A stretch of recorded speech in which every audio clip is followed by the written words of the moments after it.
Hi, everybody. Dr. Bill Diamond here. I have a coaching question as your team doctor for those of you who are leaders. And it's simple, but it also is nuanced. And it's this: what are one or two, three things that I should no longer be doing?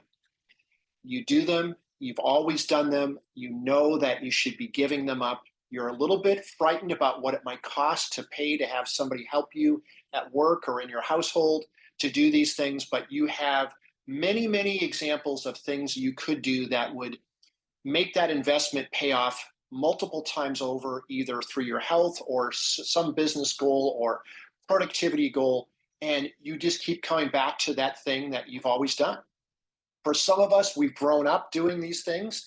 We could list a few common ones, the usual suspects: doing all our own cleaning, doing all our own cooking, all our own laundry, et cetera, yard work. All these things make sense. All these things we might do, but some of those things we shouldn't be doing, and you know exactly what we're talking about.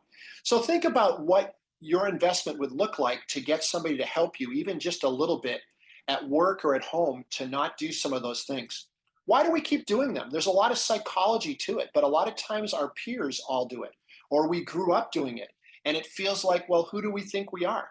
Until we realize what we're not experiencing because we're spending hours just doing these things that we can get done real quickly, and it keeps us maybe from doing things that are more growth producing, scarier, etc. As one person said, under stress, we do the things we've always done. And for some, it's therapy to cut the grass. For some, it's therapy to cook. For some, it's therapy to clean. But for some people, all or some of those things just should not be done anymore. It's not a good use of your time. And the same is certainly true for some of those unique work functions. So I want you to be thinking about that. Do a little audit at work and at home.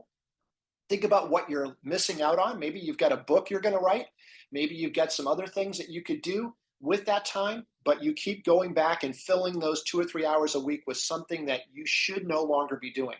Well, this is Dr. Bill Diamond, your team doctor, getting you to think about what are those things that you should give up. I want you to choose one of them this week and make the plans to find some help so you don't have to keep doing it any longer. We'll see you next time. Thanks for watching.